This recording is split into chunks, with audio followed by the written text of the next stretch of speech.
Grant Shonkwiler. Man, it's taken us like a year to get this to happen. Yeah, yeah. I have a friend group that does something every Wednesday night, and due to COVID, I am the person who runs the Zoom meetings. so so I had to be like, hey, I need to take tonight off. So it took us a while, but we got there. Nice. Well, we appreciate it. Definitely looking forward to it. How have you been? Good. Other than the pollen death has hit me, I actually just Ugh. hit up my inhaler because it's getting pretty strong, and I want to be able to talk for the next few hours. Oh man. Yeah, I take an allergy pill every day, and it's not enough right now. Definitely Yeah, not I enough. take an allergy pill, and then I use nasal spray, and then I have like an emergency inhaler. So Oh North man. Carolina, man, it is killer. It's killer here. Wow. Well, Oh, that's good. why don't we get started? Let us start at the beginning. Young Grant, 10, 12 years old. What did you think you were going to do when you grew up? Yeah. So my initial thought was I wanted to be a fighter pilot. Yeah. And Okay, then yeah. and I still love airplanes to this day, and have had the pleasure of flying airplanes and jumping out of them and going to many air shows. But I learned probably around 11 or 12 that when you fly fighter jets, you're expected to kill people, Ah, and that really didn't sit well with me. So around that same time, I started making video games. So it started around 10 or 11.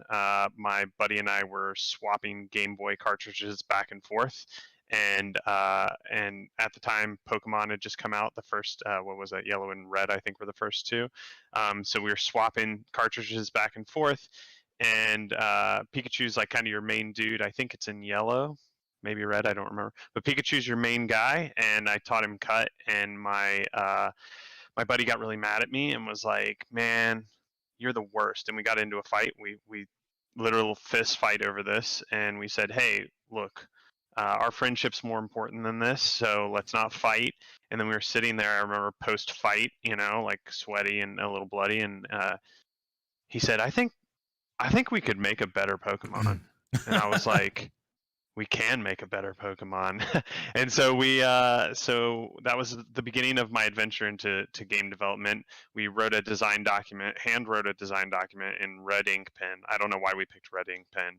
Um, and I remember going online and finding the address for Sony headquarters in the U.S. and we mailed it to them and said, "Look, this is your game, and it's gonna blow your mind." Well, the problem was the game that we made was Pokemon Killer, and obviously there's an IP issue there, where you literally are going around killing Pokemon and kind of dominating the world by destroying these evil Pokemon. So they said no, but they were very gracious to respond in an email oh, they saying keep up did. Okay. the hard work. So that was pretty exciting. Um, and around then, my buddy, actually my brother-in-law's brother, showed me that you could mod tribes and tribes too, and it was basic modding. It was changing the color of textures or explosions or things like that. And I was like, "Whoa, that's really cool." He's like, "Yeah, man, you can do this stuff." And so I started modding, changing the color of explosions, and I mean, you're literally going in and hand painting VFX, right? Like you're changing pixel color. It was a lot, but I quickly learned that I had that, and then somebody was like, "Well, also Warcraft and Warcraft 2 have a level editor, and you can start building levels in that." So Yeah. I started building levels in Warcraft 2, and what was fun about that was with tribes, everything was local, so you could post stuff online and say like, "Hey, I did these files," people could download them. But with Warcraft, you would put your levels up on BattleNet, and people would jump in and play them, and so you would have to like be a bit of a salesman and say like, this is what my level is. People would hover over it and then they would join. Well, the irony was I was so into this like idea of an immersive story that people would join my lobby and they'd be like, "Launch the game. We want to see what your level is." And I'd be like, "Hold on, I have to explain the backstory and like what we're trying to accomplish." And they're like, "We don't care, man. You're like 12 years old. We just want to play the map." But it was a lot of fun. Like, it was an iterative community. We were building things really fast and experiencing them together. And that was actually around the time when people started making, Hero of the Ancients, which became Dota. And so we were building hero maps. So you would come in and you would play like a super overpowered character, and you would play through a linear experience with like in a co-op, almost Diablo style experience. I remember the funniest one that my buddy and I worked on was we made all of the sheep have like 10,000 health, and so you would spawn and you would have to kill all these like 10,000 health sheep. Oh So it my would take like gosh. 20 minutes to kill the sheep, and then you would get out and you'd be like super OP, and it was really fun. But yeah, that was my start into making games, and at that Man. point I was pretty sure I wanted to make games, but I was also doing a lot with music at the time. I was a roadie for a band and did some like road management, and my parents were a little out there and were like, hey, if you want to go tour with bands at 12, 13, 14 years old, go on these short 3-day tours, go for it. Wow. And I liked that. I thought that was cool. But as I was getting older, I was like, I want to be able to like sleep in my own bed.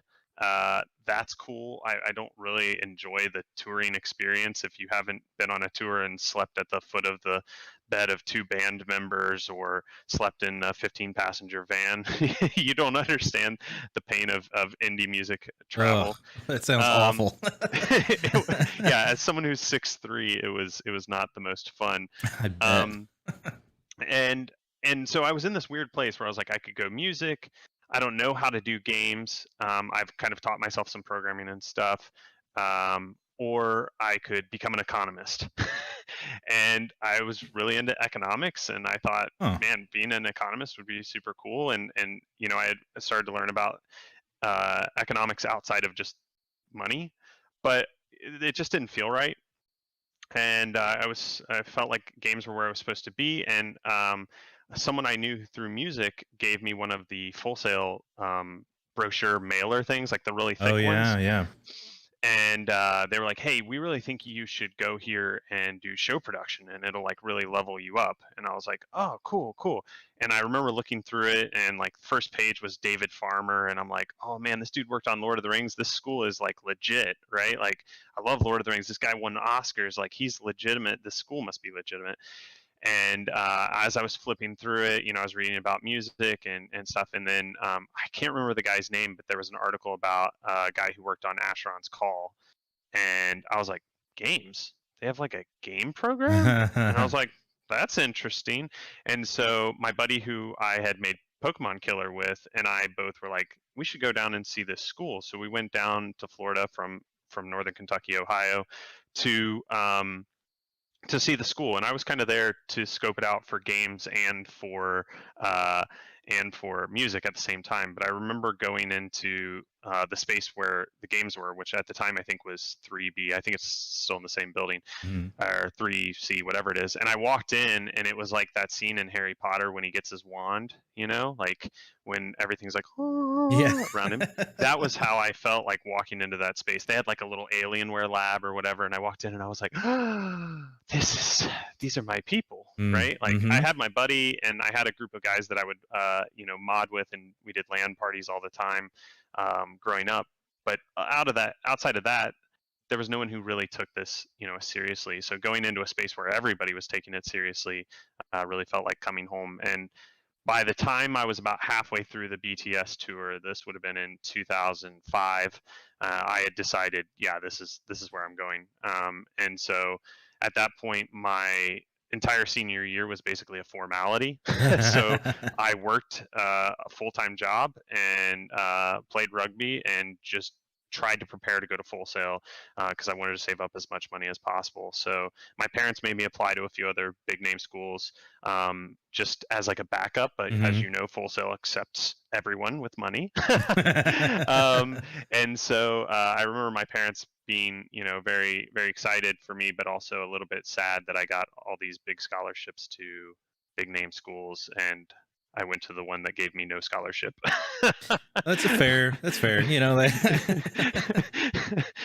But they didn't, it wasn't their money. It was my money. It was my debt to live with. Yeah. And that was it, man. I went down to Full Sail, and I graduated in June of 2008. and was ready to start making games. But my time at Full Sail was tumultuous. I failed the entrance exam for math, and that was like a big deal for me. I had never failed a test in my entire life, and I remember being like really upset. But it was the best thing that ever happened to me because I got to take the pre-admittance math class and the pre-programming class, and both of those were really essential for me to eventually being successful because I had spent like my senior year and my junior year doing economics math, which is not, it's like less than, it's like algebra, right? It's just statistics and equations and stuff like that. Right. So it's not algebra 2, applied calculus, things like that. So I remember going into that and being that class and being totally blown away by Shane, who taught the class at the time. And I just fell in love with math. And I was like, man, math is just like the coolest thing ever. I remember walking out of class one day and feeling like I could see the matrix, like I could do the math of how leaves were falling off of trees and stuff. And it was like a new world. And I also met a couple of my best friends. Well, one of the guys who I met in that pre-admittance class was in my wedding. So wow. Okay. Yeah, it was the correct thing to happen. And while it felt like a setback, it was really like exactly what I needed to become successful.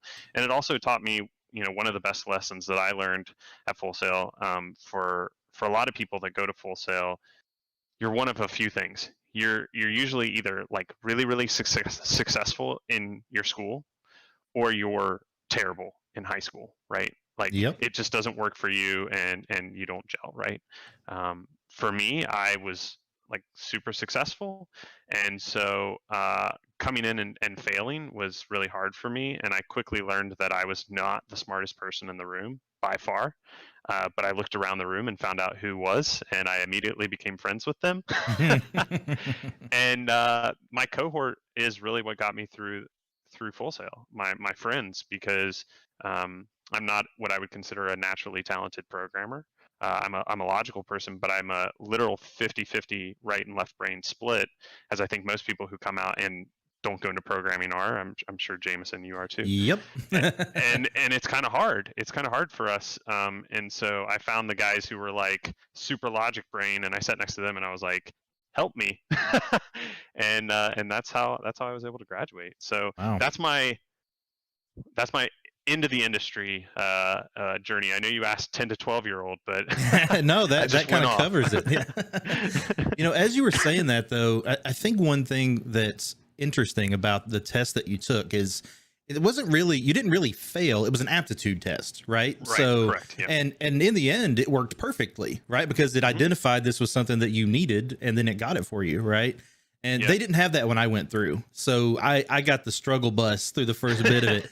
And then I actually failed my first programming class with Arthur and retook it. And it was, I chose to not pass with that 70, right? Yeah.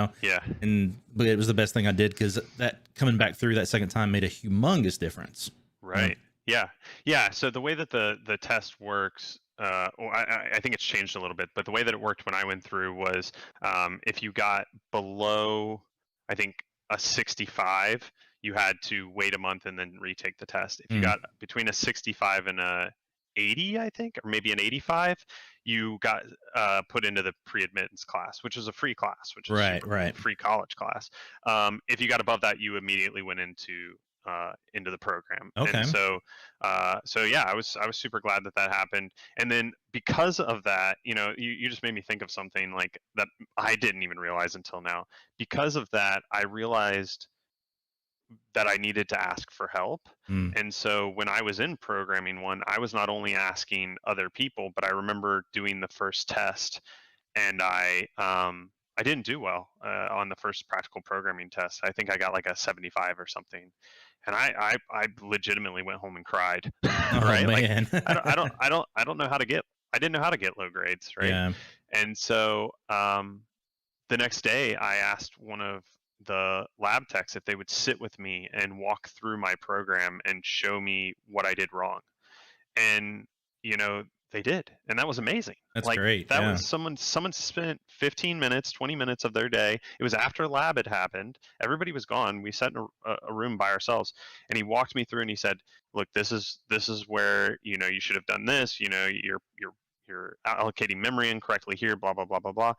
And from that point forward, I was never afraid to ask for tutoring. I was never afraid to go to a teacher and use their office hours. I was never afraid to ask my friends for help, and that's really what made me survive. And there were multiple classes that I should have failed, and I didn't. I should have failed. I should have failed AI, but I went and found the teacher, and I was like, I'm just going to sit with you until I understand this. And he was gracious enough to spend like 2 hours walking through AI with me. And ironically, one of the first things I programmed when I got my first job was AI. Do you happen to remember who the labbie was that sat with you? Executus is asking. I can't remember. I think it was. Oh man, I know his face, but I can't remember his name. Yeah. And the sad thing is I like hung out with him multiple times going back when I went back to Full Sail, but I just can't. Names and I sometimes escape. So, dude, me too. I totally understand that. But yeah, no, I know exactly who it is. Yeah. If you showed me a picture of every labbie from the last 20 years at Full Sail, I could pick him out. I might be able to get a hold of that actually. Oh man. So as you're finishing up your time, what were you thinking job wise? When did you start looking for work as far as your degree was going as well? Yeah, so Rob Coble loves to tell this story. So Rob Coble would come in, who was career development for games at the time.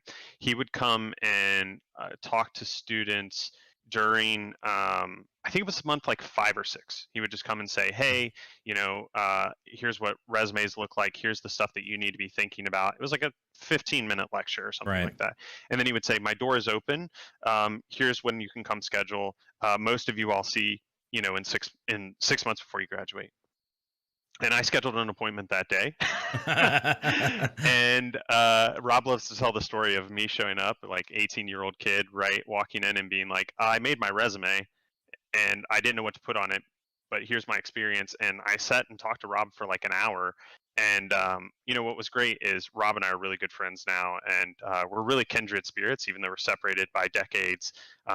We are mutual souls in our love for music and other things. And so it was a really exciting kind of opportunity to talk to him at an early stage. And so what I would do then is every other month I would schedule time with Rob, and I would come in and I would talk to him and say, hey, from your experience talking to companies, what am I doing right and what am I doing wrong? What do I need to be working on? And so he was telling me things like, work on something outside of class.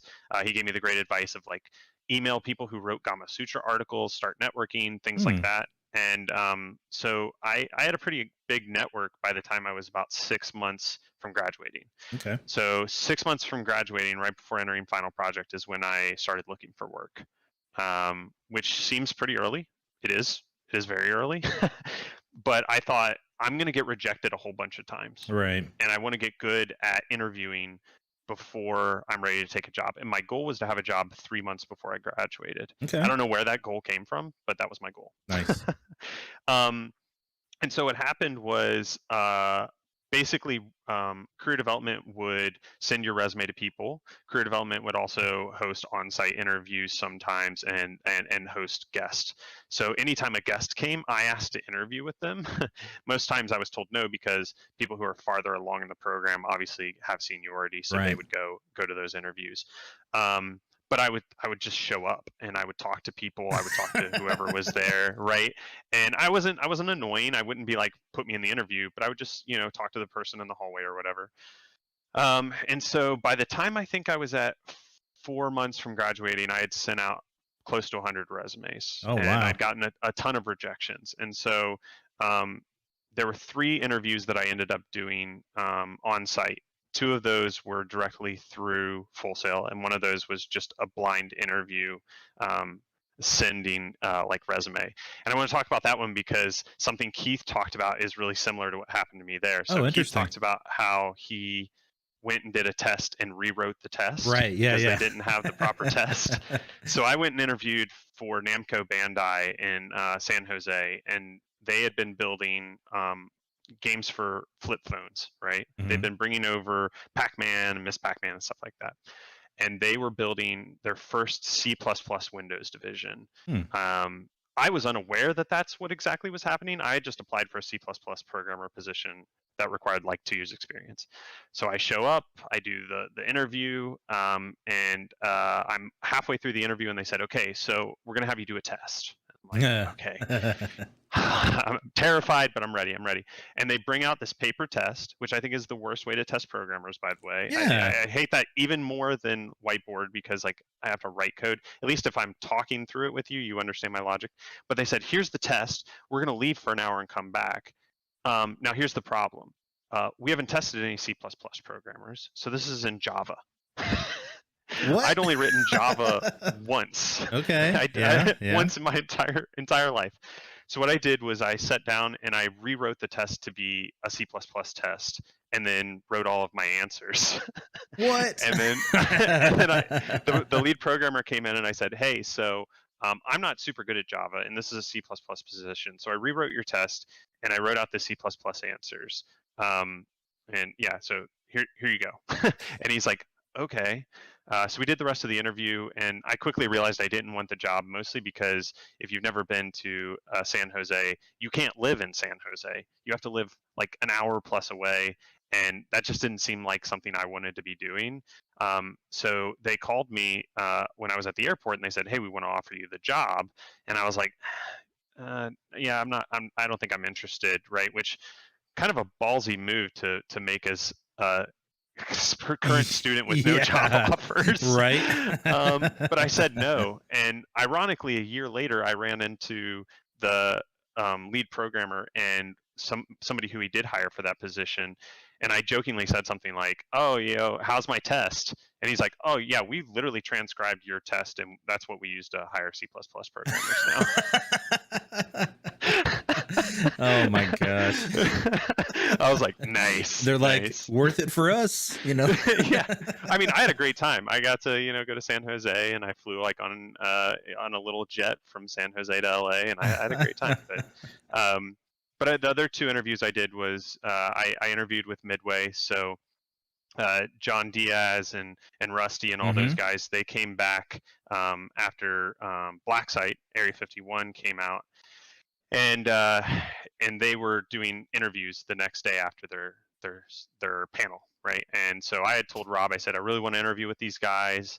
And he's like, "Look, you're like 5 months out from graduating. Like, I don't think I can get you in the room because all these other people have seniority, blah, blah, blah." So I went to the panel and I introduced myself to every one of those guys. I walked down the line and I'm like, "I'm Grant Shonkwiler and I want to work with you." And they're like, "Okay." Like, I've talked to all these guys. I've talked to Bulla and Diaz and Rusty about this. They're like, "Yeah, he's just some like snot-nosed kid, just like, I'm gonna work with you guys, right?" And so the next day I got to interview with, I think, Rusty, and I don't remember who else was in the room. And it was great conversation. I felt like things went really well. I know Harvey came in at one point, and I talked with Harvey. And so that went great. And then I did that interview, and I didn't know what was going to happen because I was so far from graduating. So I kind of forgot about it. And then there was this company called Megatouch Games who would come down every 3 months, and they would do a seminar. Basically, they would teach a topic to grads, and it was their way of just kind of creating a relationship with us. So it would be about writing resumes or the interview process or whatever, and they would do these like interactive presentations. They were awesome. Come to find out, it's because they basically used Full Sail as a hiring mill, and they would hire programmers and QA people directly out of Full Sail, and that was like half their staff. Oh wow. Okay. And so I got to know them because I would go to all these presentations. If the doors were open at Full Sail and there was an event going on, I was there. That's the way to do it, man. So I went and I got to know them, and they were doing interviews, and I was 4 months from graduating. And I remember telling Rob, I really want to interview there. And my buddy Matt Brenner, who was the guy I met on my first day of the math class, who was in my wedding, really wanted to interview there because he was from outside of Philadelphia, and they're one of the only game companies in Philly.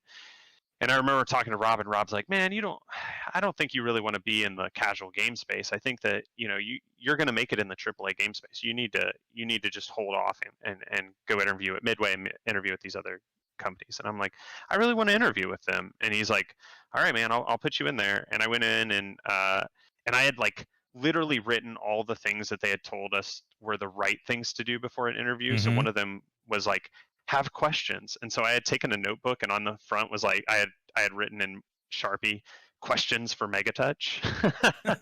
and I literally just had all these questions, right? And do you remember any of those questions? it was like, what does an average day look like? How is your team organized? What are your philosophies on game development? Like, what's more important, like gameplay or process or things like that? I love things that were fairly insightful, but a lot of them were things they had fed to us through their seminars, right? So I was listening. So I did that interview with them, and unbeknownst to me, I left, and the two guys who interviewed me walked out and told Rob, like, we're going to hire him. We just have to bring him on site. And I was like, okay. So within a month, I got called by them to go on site, and I got called by Midway to go on site. And the hilarity of the Midway interview was, I got called, and they're like, we're gonna fly you in, and then you'll pick up a rental car so you can drive around Austin and like see things. And I'm like, I can't rent a car because you had to be 25 to rent a car in Texas. And I was like, I can't rent a car. And they're like, oh, okay, so we'll get you taxi vouchers. Nice. So I went to Midway, and I did the interview, and it to this day is the hardest interview I've ever done. Oh, really? Gruelingly hard. It was a designer interview. It was a tech design position, and it was like super, super hard. It was like 8 hours, and it was like groups of 3 people, and they just grilled me. And by the end, I remember my brain was so fried. They were like, design a level for the next Halo single player. And I started like drawing on a whiteboard, and I like stepped back to look at it, and I literally had just drawn a straight line. Oh my gosh. I like put little like obstacles in and stuff, and the guy's like, that is the most linear level I've ever seen. And I'm like, I'm not a level designer. I remember saying that, like, I'm not a level designer. I'm not here to interview for a level design position. So the interview ended, and I was like drained. And I remember it was on a day when they were doing like beer o'clock. So basically what happens was they're like, they brought me in, Harvey brought me in, and the other like studio leads, and they did like a final conversation with me. They showed me the game they were working on, and then they were like, hey, we really like you, but our day is done. We're going to have beer o'clock, so you can go. And no one showed me out of the studio. You can find your way out, sir. Yeah. So I'm like, I don't know what to do. And like, I didn't know how to call a cab, because like, this is pre-smartphone day, so I don't have like their number in my phone. And so I walk out, and I'm literally just sitting out front of the office. And one of the guys who interviewed me, his name's Seth Shane. He works at Arcane. He came out and was like, hey man, I really like you, but there's some things about your resume that I think could be improved. And I'm like, oh, okay. So he sat with me for like 20 minutes and went through my resume and told me things that I could improve on. Really? To this day is just like one of the coolest things that's ever happened. And he's like, all right, man, well, it's beer 30, so I gotta go. And he like dips, and I'm still like, I don't know how to call a cab. So I have my like heavy Full Sail backpack, right, with my laptop, and I walk 2 miles back to the hotel. Oh, wow. How did you know where the hotel was? I have a really good sense of direction. Oh man. But I just walk in the middle of like of spring summer of Austin, Texas. It's super hot. I'm just like out there. I remember I was so sweaty. But I ordered a large pizza and ate the whole pizza that night. Yeah, I bet. So I interviewed there, and I interviewed at Megatouch, and Midway called me, and they were like, hey, so we really like you. We just don't really have the position that's right for you right now. And I was like, okay. And they're like, so things aren't really going to work out. And I was like, okay, that's fine, whatever. And so I went up to Megatouch, and I did the interview, and I remember going in, and like everyone who interviewed me was a Full Sail grad, every single person. And so we were speaking the same language. We were around the same age. I knew I could learn from them in like a gradual way. I also saw that it was a place where I could be really, really successful and grow. And so I was like, yeah, this place is awesome. So I flew back. They called me the next day and offered me the job. I tried to negotiate, which to this day I still think is hilarious. I was like, I don't think you're paying me enough. And they're like, you've never had a job. Like, Right. you've never had a game job. What are you negotiating on? And I was like, all right, cool. So I took the job. Luckily, they didn't say never mind. Like... yeah.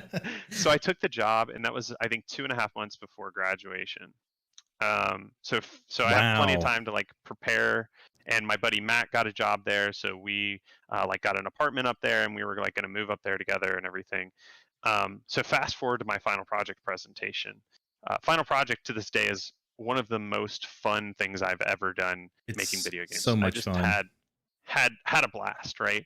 And our team picked a small casual game because I was working in the casual space, and we were always done before our milestones. We had like one of the smartest programmers to probably ever go through Full Sail was on our team, and so we just crushed it. And we didn't really crunch. We just had a really fun time. We made a really polished game.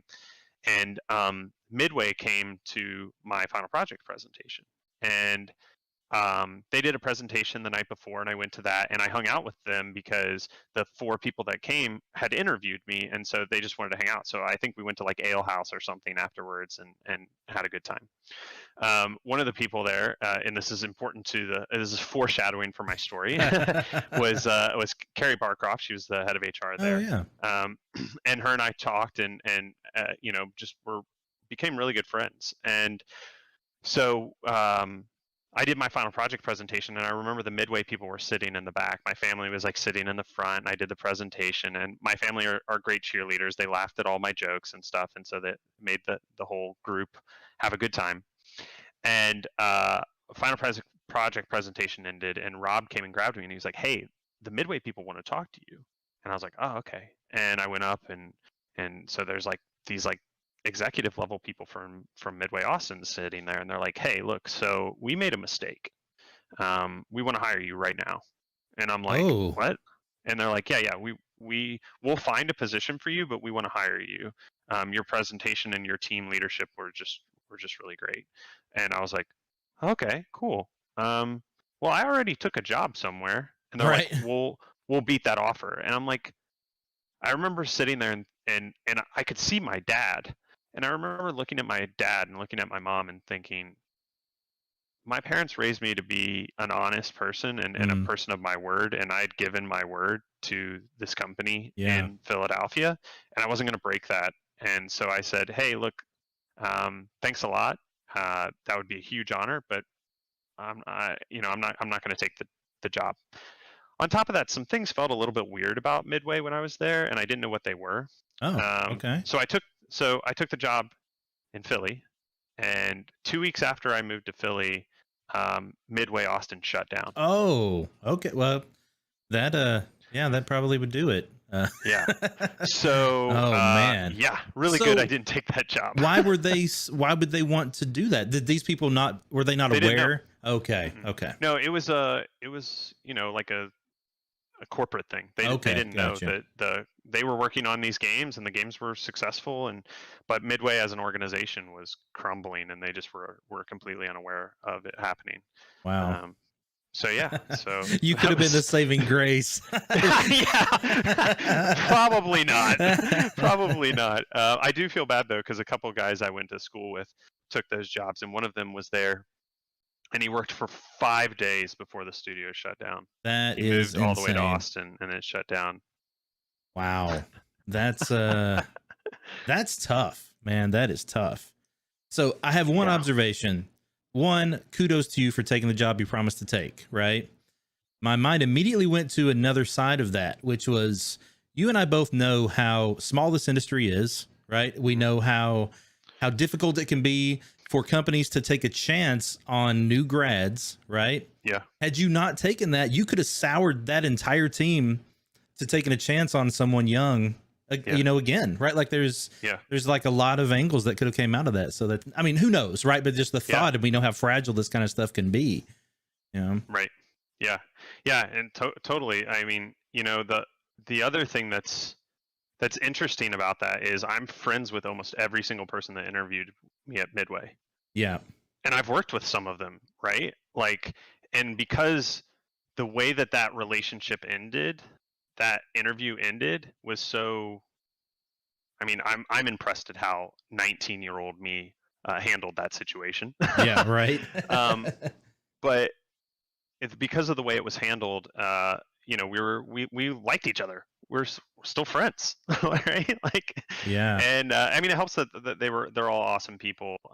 But yeah, I think one of the things I often tell people that I learned from that whole process of all those interviews is that I see interviewing as much of a networking and learning opportunity as going to a conference. Yeah.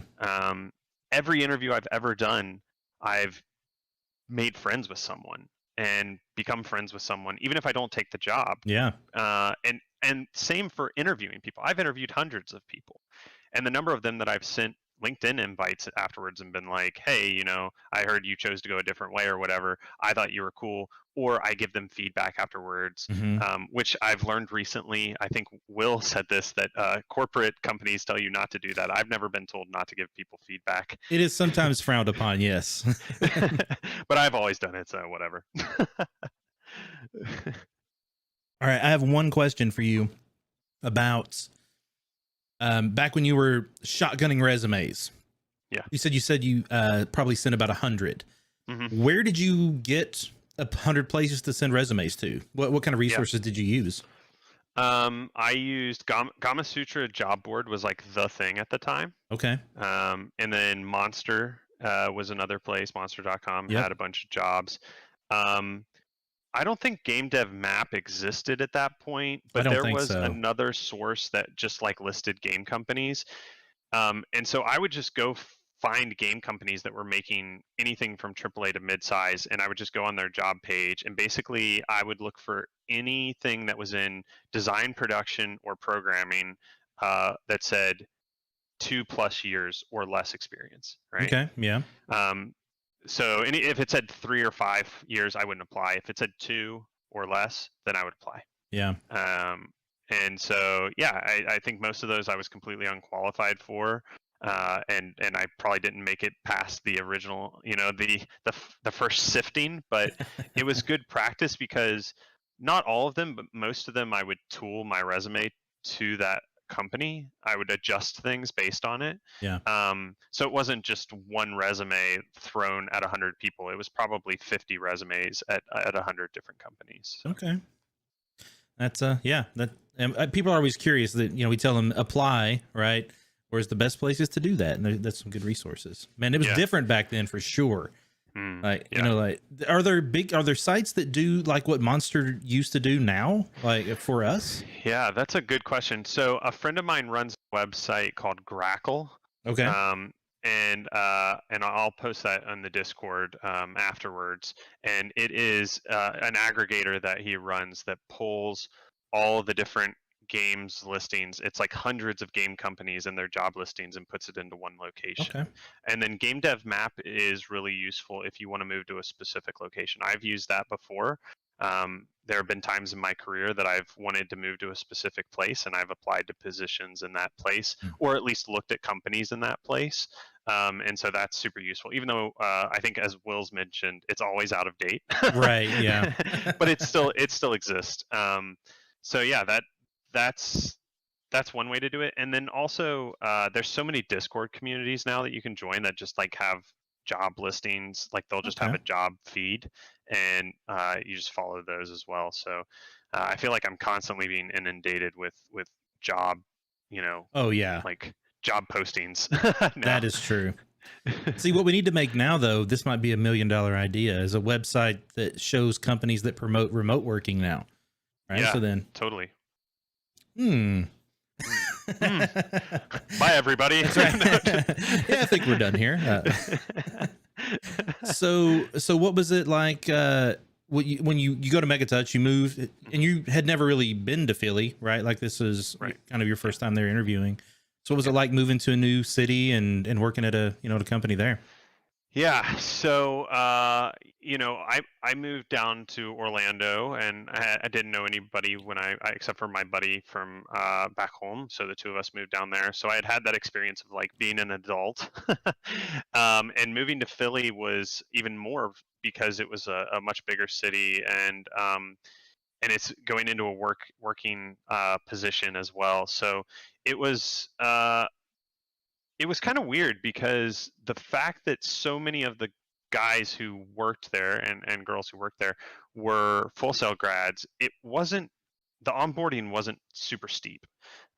So the onboarding was pretty funny. The way that we did things. So Megatouch, for those who don't know, they used to make bar top touchscreen games. So if you went into a bar and saw someone playing a game, we made those games. We also made iPhone games once the iPhone came around, which was right when I joined. Basically, is when the iPhone came out.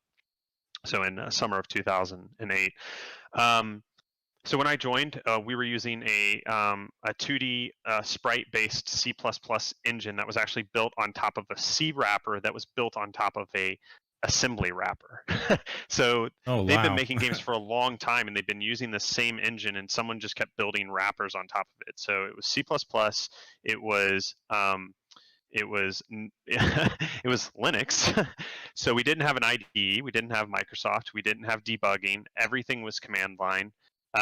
We didn't really have desktops, so it was hardcore old school programming, and I got really good at using the keyboard, and I still am prefer using the keyboard over using the mouse to this day. But when I joined, what you would do is you get a position in the office, and they'd say, sit here, and here's our code. We don't have documentation. Just read the code and make Pong. And you have a week to make Pong, and that's your first task. You're going to make Pong, and you're going to be part of the stand-ups every day, and you're going to talk about what you're doing with Pong, right?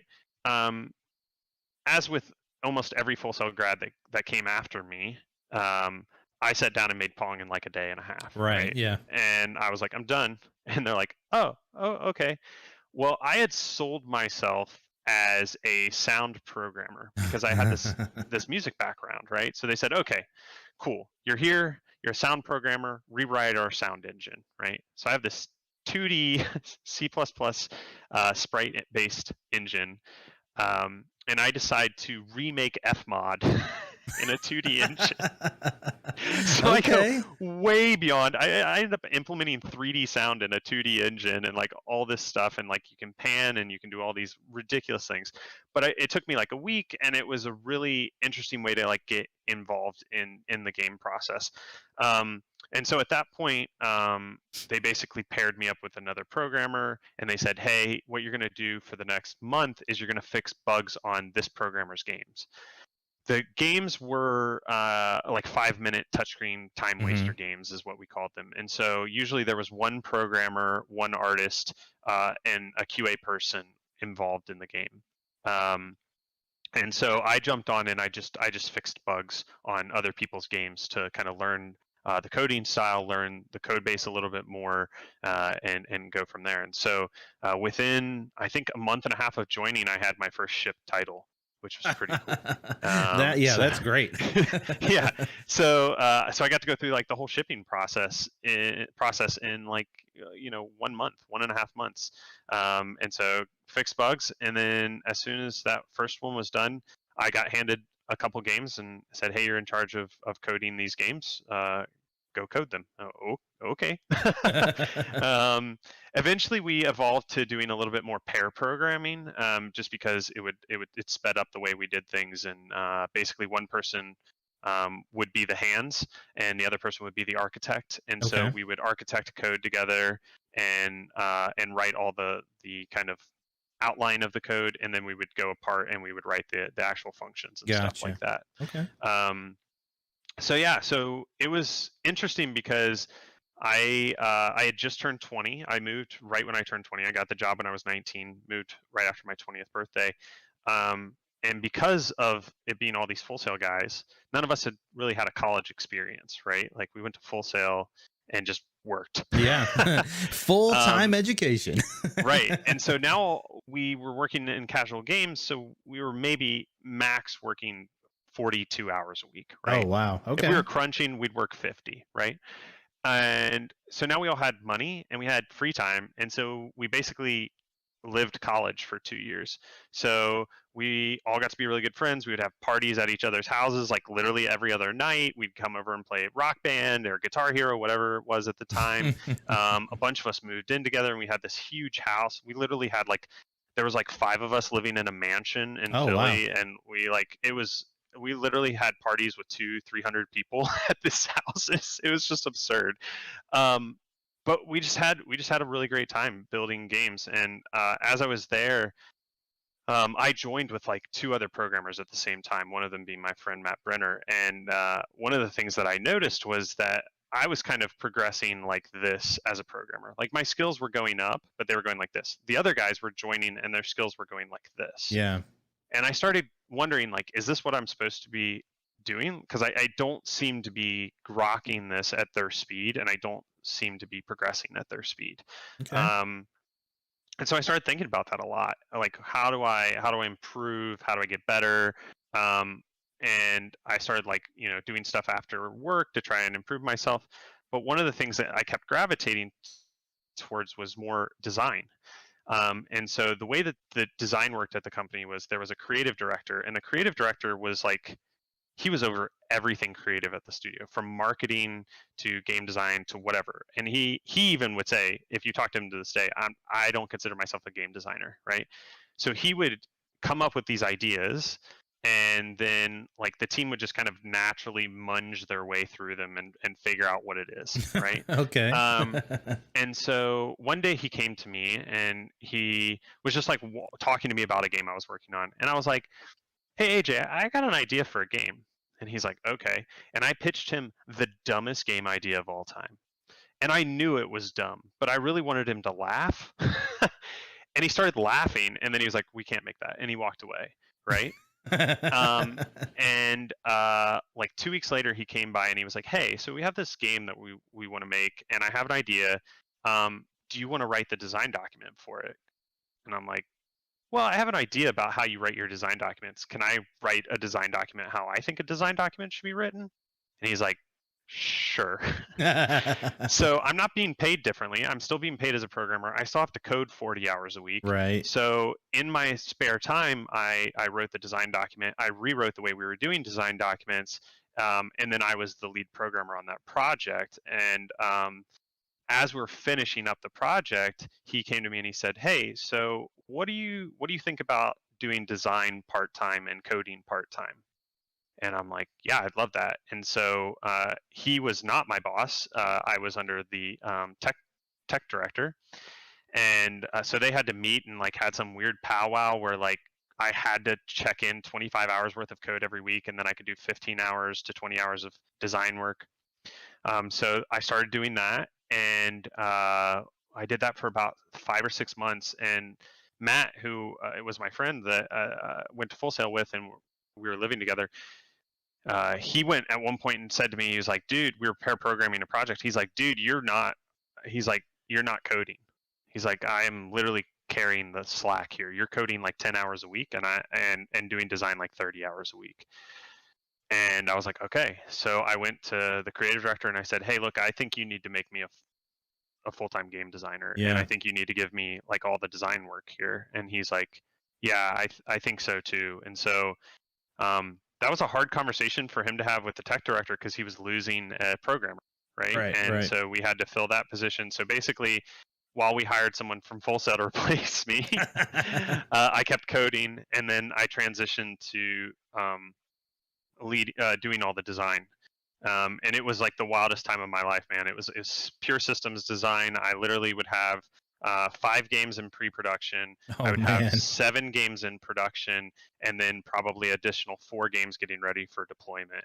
So I would spend the first hour of the day and the last hour of the day doing pure design work, like writing documentation, coming up with ideas. I literally had this like part of the office where no one else would go, where I would just walk back and forth, and I would write things literally on a notepad and then go back and come up with game ideas. And then during the day, I was in meetings, I was answering questions, I was kind of leading the direction for games and checking on the progress of the games and checking off tasks. We had like a full old school Kanban board with everything on it. And I actually found a video a few weeks ago on a hard drive of me giving a tour of the office for a college course somewhere, I don't know, but I was showing like what we did. And one of the things that was funny was we had these cards, and the cards would move, and then they had colors based like stickies based on who was responsible for them. So like, you know, whatever color is art, blue is programming, and then red was to be checked off by game designer. And so there's like literally 20 different game boards. And I'm like filming this, right? And I'm like, and all the red things are things that I have to check off. And it was like 150 tasks. And I'm like, how did I ever do this job? like, how did you ever do it part time? Like, I don't know. So quickly, man. Me and the lead programmer started talking a lot about how we wanted to change things at the studio. And so we moved game development to Unity. Unity was becoming big at the time. We ended up being like pretty preferred with Unity because we were the first Linux-based studio to do deployment. And so they came out and like rewrote parts of their engine for us. And I changed like the way we were doing production and everything. And so I was given the title lead designer, but I didn't have any other designers. What it meant was I was the producer and the designer at the studio. So I was leading basically the whole pipeline of game development, and then there were discipline leads, like the programming lead and the art lead and stuff like that, that a QA lead that were responsible. So I was learning production, really teaching myself production at the same time that I was becoming a better systems designer. So yeah, that was an intense few years there. Fun. I got really involved in the community. I ran the IGDA chapter there. I worked with an organization called VGI Philly, which was about getting the game industry to grow in Pennsylvania. So I got to meet with the mayor and the mayor's office and the governor's office to get tax incentives in the area. And what I really realized that I had made this strategic move without even knowing it was, if I had gone to Austin, I would have been a small fish in a big pond, right? But I went to Philly where there was only one game company, and I became a big fish in a small pond. I was in the news. I was in the newspaper and stuff talking about games, and it really gave me this opportunity to learn to do public speaking and grow the industry through communities and all these things that would become vital to how I moved through the rest of my career. But I got to test it in this like small town of scrappy game developers, so it was a lot of fun. Well, big town of a few, right? Like, yeah, that's true. That's true. Yeah. All right. Before we move on, I have the dev round questions for you. All right. So we're ready. We're at about the halfway point, and there's no way we're going to finish all this in one episode. So, just saying. But but here's the first question: what is your favorite game of all time and why? Okay, so my favorite game of all time is also the game that made me. It's Deus Ex, the original Deus Ex, and the reason was kind of twofold. So the first one's a little bit weird. I didn't realize American people made video games. I don't know how I did. I didn't know that, right? Most of the games I grew up playing were Nintendo or PlayStation, and I'd look at the credits and they'd be Japanese names, Final Fantasy, whatever. And I played Deus Ex, and it was like, Warren Spector, Harvey Smith. I'm like, these are like American names, right? These are like people that probably look kind of like me.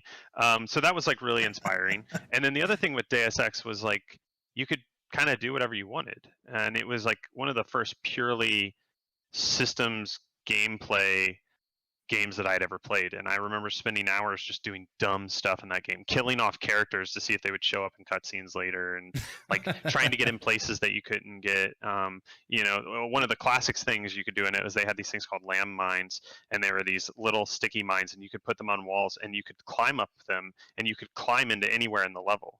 And if you killed somebody, their entire quest line and existence would disappear in the game. So you could actually like skip through and kill one of the main bad guys in the first level if you use these mines, and it would correctly remove him from the entire game.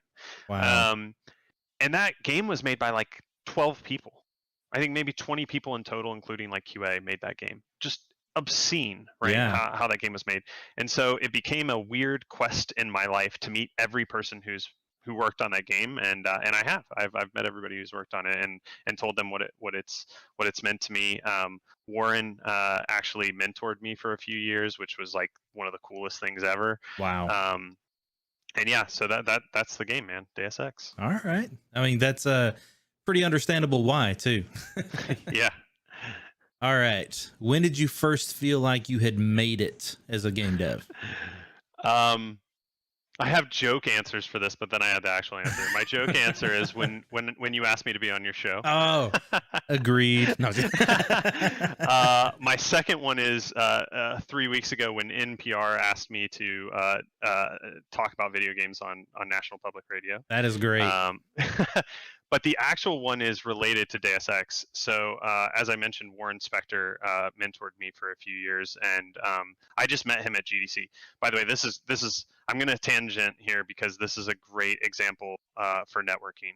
So my first GDC, Warren Spector was on the list to speak at the Games Education Summit.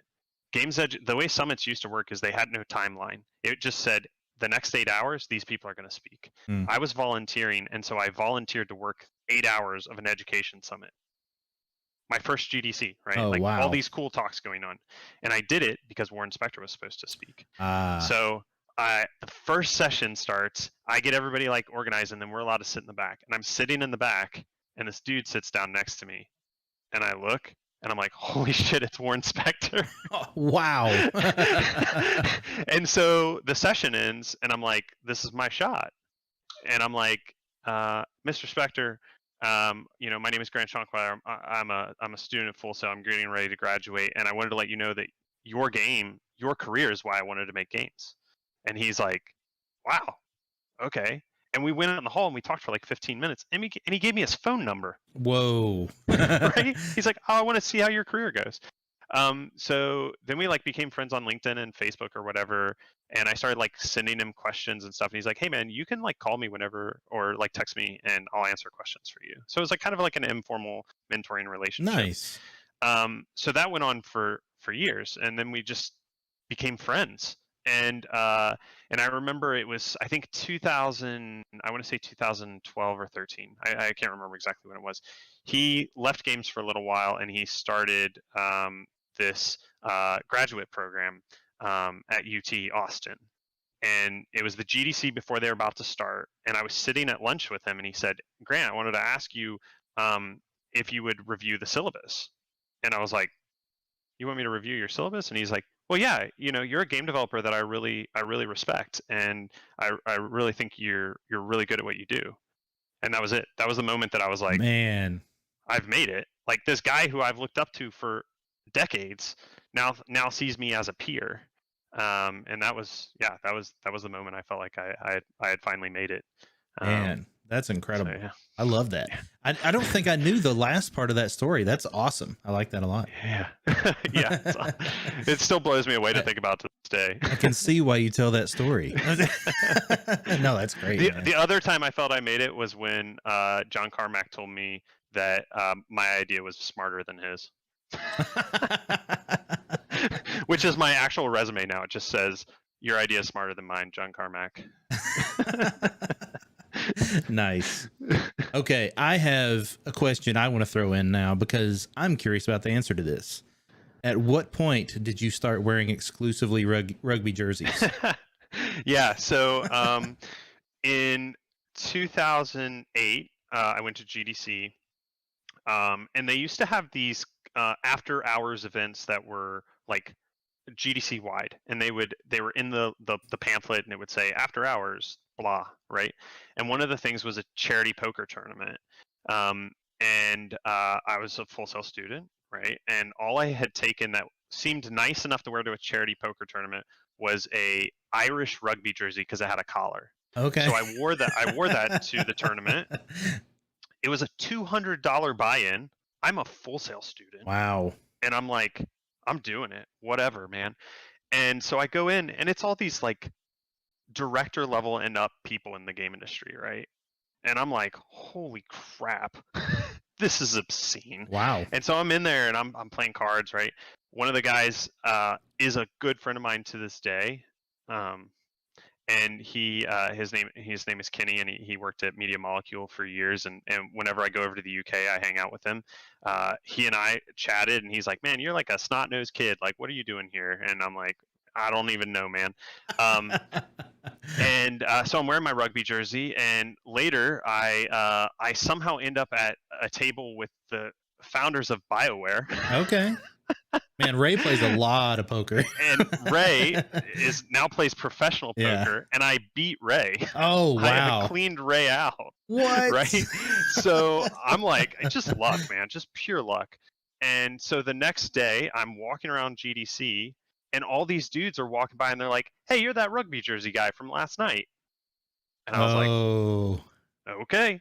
And especially when Ray walked by and was like, "Hey, rugby jersey guy, that was some good playing last night." And I'm like, shit, okay. So yeah, ever since then I've always worn rugby jerseys to game industry events. It's just kind of become my de facto trademark. I love it. That's a great story, man. All right, next question.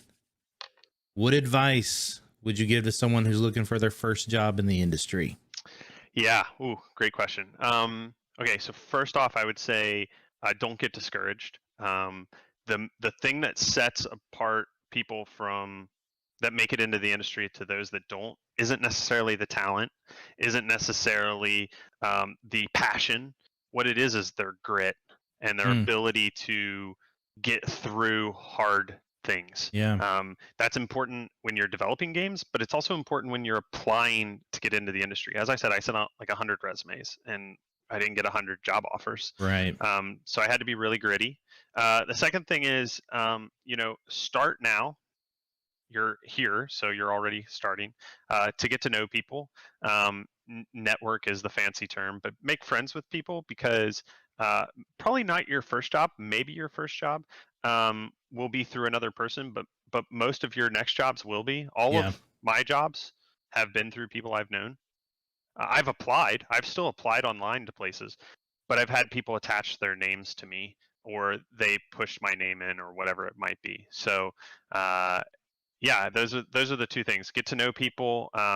Don't cyber stalk people, but if you're applying somewhere, I think it's totally fine to go on LinkedIn and reach out to somebody and ask to get to know them. Don't start and say, "Hey, I wanted to send you this resume."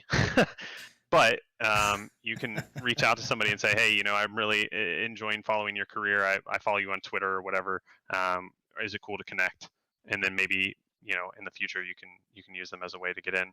And the other one, which is kind of related to that, is feel free to just ask people questions. Yeah. Right. I have been giving my email and even my phone number out to students for a decade.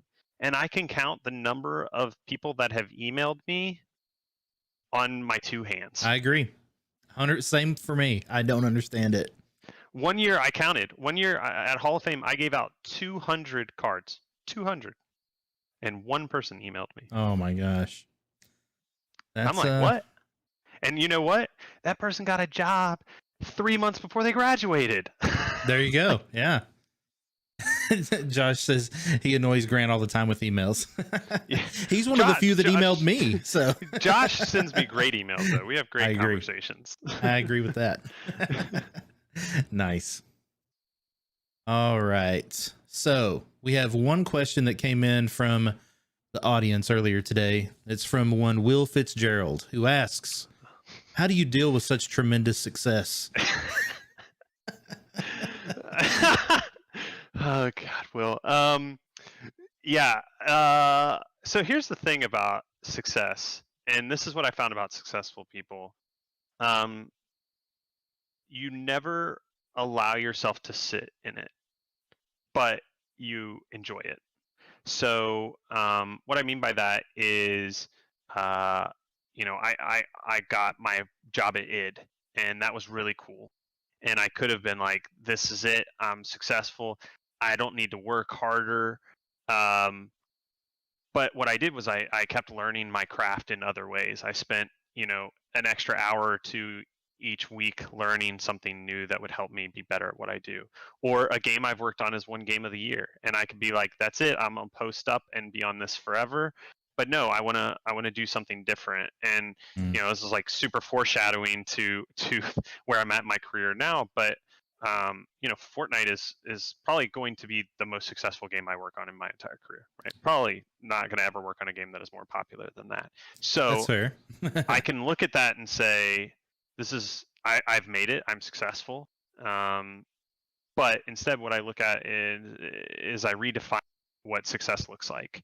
So now I'm saying, okay, so now I want to have an impact on the wider game community, which is why I started a consultancy. I want to make voices that aren't heard in the industry heard by working with them to develop their studios and their games. And I want to have a positive impact on the world by fighting climate change and teaching climate resilience through games. So success is constantly changing. And I think that what you won't find is someone who is truly successful has ever stopped redefining success in their career, right? You take a guy like LeBron James. Dude could have retired years ago, right? But he's redefined what success means. One of the most successful race car driver of all time, Lewis Hamilton. Dude is way past the age that someone would normally retire from Formula One. Most successful driver in almost every statistic.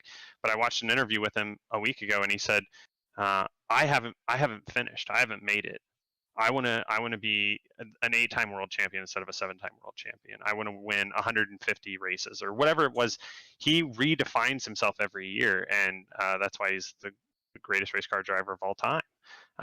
So I've learned by watching successful people in different fields that you don't ever sit on your laurels. You allow yourself to rest and sit in that success, and be excited by it. But I'd say a month after every time I've been successful, I'm like, all right, what's next? Yeah.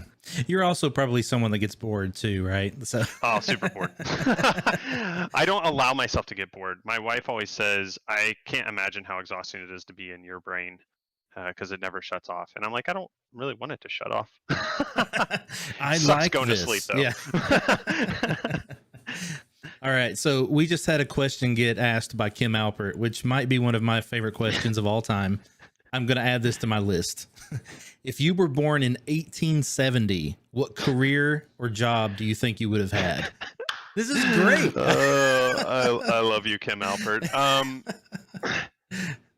Okay, so there were game designers in 1870. I believe the first version of Monopoly was in 1880 something. The Game of Life, not the Game of Life that we know, was in 1864 or something like that. And if you go all the way back, the Egyptians made Mancala in like 10,000 BC or whatever.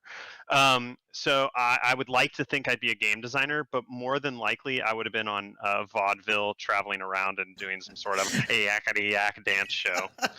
I can totally see that for you. Oh man, I love it. That's such a good question. It's so good. It's really thought-provoking. What's your answer? I don't know. Like I feel like I would probably have done like one of the things that I'm really good at kind of fitting in and kind of acclimating into something, but also seeing where it can be improved and kind of, building it that way. So I probably would have been in some kind of industry, like, right, like some kind of manufacturing, fabricating, something along those lines, but more in a like design and, improvement type area, I guess. Like, I don't know. It's I don't know. That's crazy. I might have been an architect. Who knows? Ooh, yeah, there you go. Man, now I'm going to think about that all night. Yes, me too. I won't have a good answer for like 3 years. Like, well, guess what I'm doing now? I'm going to read every book about the 1870s I can. I love it. I love it. I literally just added that question to my list. So that's it's going to be a new one. I like it. All right. So let's move back toward the career progression a little bit. Okay. So how long were you at Megatouch? 3 years. So I was a programmer for a year, and then I was like a programmer designer for like 6-ish months, and then the rest of my time I was lead designer. And here's where the foreshadowing from. So I was very happy at my job. I was in a way to say king of the castle. I was living the designer's dream, right? Yeah. Literally, I had a team making my ideas. Like that's That is probably never going to happen dream again in my career, Yeah. like to this day. But I was getting, I won't say bored. What I was getting was antsy. Part of it was my creativity was at peak, and I could feel it, like getting over the hill, so to speak. And I made 40 something games as a designer in 3 years, so my brain was just like mush. You did all of the design you were capable of, like it was. Yeah, basically. So fast forward to GDC, and every GDC I had been to, I had ran into Carrie Barcroft, who was at Midway. Midway shut down. She went to id Software, and she was the HR director at id Software. So every year I would go hang out with her, just as a friend. Like, you know, we would go out to parties at night, whatever. We would go to dinner, just hang out. There was no like me trying to get a job or anything like that. Just us hanging out. And I remember we went to like this wine bar, and my buddy Matt was with me, and she was there, and Koval showed up at one point, and we're sitting there talking, and she's like, what do you want to do? And I'm like, I mean, here's what I do now, and I really enjoy it. She's like, no, like if we were to offer you a job at id Software, what would you want to do? And I'm like, well, jokingly, I was like, when I made my first business card, or as I like to call them, my rookie card. I love to collect rookie cards, by the way. I love to get people's first job or first business cards. I literally have a collection of them. That's a great idea. Funniest thing. All right. So I had, when I made my first business card, I remember getting yelled at, and Koval was one of the people who yelled at me, because on there I put Grant Shonkwiler, programmer, designer, producer. And everybody was like, you got to pick one, man. You can't be all three. So at this point I had been programmer and designer. So jokingly I told Carrie, I said, oh, I think I'd want to be a producer. And she's like, oh, not a like game designer, a level designer, like what you're doing now? And I was like, well, I'm more of a systems designer, and it doesn't really make systems, right? Like they're a first person shooter pure. They do have systems, right? But at the time I wasn't thinking about that. And she's like, well, I think you should interview with us. And like, just come interview and we'll figure out where you fit, but we'll give you a job. Wow. And I'm like, do you have the ability to do that? I mean, you're the head of HR, but like I still have to interview, right? And she's like, no, we'll just do an on-site. We'll just do an on-site. And I'm like, nah, I think I'm good, Carrie. And so I left, and I'm literally like, walking down the street with my buddy Matt, and he hauls back and he punches me right in the arm, and he's like, and pardon my language here, he's like, what the fuck are you doing, dude? And I'm like, what do you mean, man? He's like, what did you want to do 10 years ago? I was like, oh, you know, I wanted to make big games. And he's like, this is your chance, man. Like the AAA door doesn't open for everyone. And put a treadmill that pulls you in, right? Yeah. He's like, this is what we talked about when we were at Full Sail. This is what you wanted to do. And I'm like, man, but like, I really love the casual space. At this point, I had gone to many casual game conferences. I'd spoken at game conferences as a casual game designer. I loved it, you know? And he's like, nah, man, don't be an idiot. So, excuse me. So, you know, GDC goes on. I hang out with him. That was actually the year that Red Dead Redemption won. So I remember hanging out with Diaz and Bulla and all those guys, and we went and like had this like, we went to this crazy party that was like an underground rave that had nothing to do with GDC. I don't know how we ended up there. I was incredibly sick that GDC. Like I had the flu the day before GDC started. So I'm like drinking every like type of medicine to just survive GDC. And I remember we're like at this rave, which is by far not something that Carrie Barcroft is into. And I'm like dancing, and she's like looking at me, and I'm like, and she just like walks over and she's like, so you're gonna take the job? And I'm like, what? No. And by the end of the week, I texted her and I was like, look, I want to, let's see what happens, right? So I get back the next week. I forget who it was, but I did like just a phone check-in with a couple different people, and one of the teams was like, yeah, we think he'd be valuable. And so I flew out like, I think it was like 2 or 3 weeks after GDC. I went to id Software, and I did an on-site interview, and it was like the weirdest, to this day, the weirdest on-site interview I've ever had, because it just felt like they were kind of kicking the tires. Like it wasn't hard. It was just like a bunch of dudes trying to figure out if they liked me, basically. That's important, right? That's Yeah. maybe the most important part. But And to be fair, as a producer, like most people don't know how to interview producers other than other producers. that's fair. Yeah. So, and I had already interviewed like the lead producer on that team, so he and I got along. So yeah, so we had this like super weird, just kind of like hangout for like 4 or 5 hours, and then I left, and I was in the car on the way to the airport, and they called and offered me a job, and I didn't know if I was going to take it. Like, I was just like, yeah, this is kind of weird. And I went back, and I told Matt, and I told my girlfriend at the time, and I told some people in my family, and everybody was like, and called a couple of my mentors, and they're all like, yeah, dude, you gotta take the job. And I was like, okay, cool. So I took the job, and I what I ended up doing was being hired as a technical producer on the Doom and Rage multiplayer teams. Okay. So it wasn't the main team; it was a multiplayer team. And so I took the job in early May, and I was scheduled. The contract said that I was going to start in July, because again, I'm lead designer, right? I have to find a replacement, hire a replacement, train a replacement, and also I had like a bunch of games I needed to get the designs done for. So in my mind, I was like, I'm going to design the next year of games so that this game designer can just come in and learn by tweaking. So I literally sat down, and for the next like 2.5 weeks, I just designed games. I barely talked to anybody. I just designed games. And I got a call from id, and they were like, and Carrie was like, look, so we need you to start a month and a half earlier. And I'm like, what? And they're like, yeah, we kind of got this thing going on. We want you to start earlier. And at this point, I had learned a lesson that I want everyone to learn, and it takes a while to get there, is if you're in a position like that, you can ask for things. Mm-hmm. Right?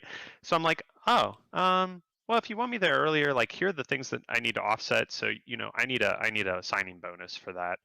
And they're like, okay. Right? I thought it was like a negotiation, right? And they're like, no, it's fine. I'm like, okay. I mean, and also I need. Yeah, I'm like, I didn't ask for enough, which I never asked for enough. I've always, even as a consultant, I'm always like, oh, I didn't charge enough. Anyways, so I basically busted my butt for the next 2 weeks and designed a whole bunch of games, and then I went down to Dallas to start at id Software. And the exciting thing about that was, for the next year, games I had designed kept getting released. So while I'm working on this big AAA game, my game, I'm having a game release like every month. Oh my gosh. So I'm like, this is cool. So I get there, and I'm like, so, my first day, I'm like, so what's the deal? Like, why am I here a month early? And they're like, okay, so here's the deal. You were hired to work on the Doom multiplayer team and support the Rage multiplayer team. And I'm like, yeah. And they're like, so Rage multiplayer was outsourced, and the outsourced company has done a really, really bad job. They can't get on board with our vision. We like them, and so we've ended things mutually. We'll work with them again in the future, but we're going to bring it in-house to build the rest of the multiplayer. And Okay. and I'm like, okay. And I'm like looking around at the team, and it's like 3 programmers, I think we had 4 programmers, 4 or 5 programmers. It's like 5 artists, and 2 part-time designers and 1 full-time designer. And I'm like, so we're making a AAA id Software multiplayer with this team? And they're like, yeah. And I'm like, okay, when are we shipping? And they're like, 4 months. What? And I'm like, no, what? we're not. Okay. And I'm talking to the lead producer, who to this day is one of the greatest producers I've ever worked with. His name is Deke Waters. He works at Riot Games. I worked with him at Epic as well, and he's just absolute genius. And he's like, look, here's how we're going to do it. And I literally just sat with him for the first day, and he's like, here's what we're going to do. And he's like, this is going to suck. He's like, and the team knows it's going to suck, and now you know it's going to suck. And so we basically worked 90-hour weeks for the next Oh, 4 months. Yeah, ooh, I didn't really see much daylight in Dallas. I didn't see Dallas for the first 6 months I lived there. wow. And it's still the worst crunch I've ever done. But in a way, I hated it, but in a way, it was kind of goofy because it was like my introduction to AAA, and I just like blew my brains out with the amount of work that it was. And that team crushed it, man. Like we were doing something really weird, right? We're doing an id Software multiplayer that is not Quake style combat. It was car combat. It was based on Mad Max and this whole idea of this fast combat system. And at the same time, we were building a whole co-op experience as well. And so I was producing both groups. There are basically two groups doing those two things. And super small team. I think in total we had 10 people working on it. And then at the same time, we had two guys that were working on Doom multiplayer. So we were also working on Doom at the same time we were working on Rage. And so that was like 5 hours of my week I gave attention to those dudes. But the rest Wow. of it was that. So it was a lot of bug managing, building velocity charts and things like that. And I got to do a little bit of coding. I would basically to help programmers out. Crash bugs would come in, and I would go find the issues, and then I would basically like take a screenshot. This is the line of code where the issue is. Here's how I would solve the problem, and then I would send it to a programmer, and the programmer would basically implement and check in. Obviously, half the time I was wrong, but I pointed them in the right direction. Right, They didn't right. want me. They didn't want me writing shipping code, but they wanted me to help out. Um, so yeah, so we busted it for the next 4 months or so. I have a lot of horrible and hilarious stories from that experience. I'll share my three favorite, and these are funny stories now, but I tell them more as a warning about crunch than anything else. But they are funny, and you are allowed to laugh at them. So if you're at home and you're listening or watching this, feel free to laugh. So the first one, the first one was I had a guy who sat right next to me. His name was Ja, and he was a genius level programmer, absolutely smart guy. And we worked right next to each other all day, right? And so we're working, blah blah blah blah blah. I leave at like one in the morning, whatever. I leave, and I come back, and at like 8:30, 9 a.m. And Ja's sitting there coding, and I'm like, "That's what you were wearing yesterday." And he's like, "Yeah." And I was like, "Did you go home?" He's like, "No." And I was like, "Huh, okay." So I sit down and I'm like working, he's working. Dude coded for 36 hours straight. What? 36 hours he coded. Oh my And gosh. I ended up being like, "Dude, you got to go home and don't come in tomorrow." And he like slept for like a day and a half straight, like just absolutely burned himself. We had another programmer who was our networking programmer, and Jameson, you might have dealt with this. Did you ever work on PS3, like the big pizza boxes? Hmm. Yeah, the like huge dev kits, right? Yeah. So those things were expensive, right? They're like 60 grand for one of those, right? And they were a debug kit, and so we had one for our team, and we kept it. It had its own office, and there were a bunch of networked kits to it and stuff. Hmm. And it's like probably 1:30 in the morning, right? And I'm sitting there working, and I just hear this dude who is a Russian. He's like, "Motherfucker," and I'm like, "What is happening?"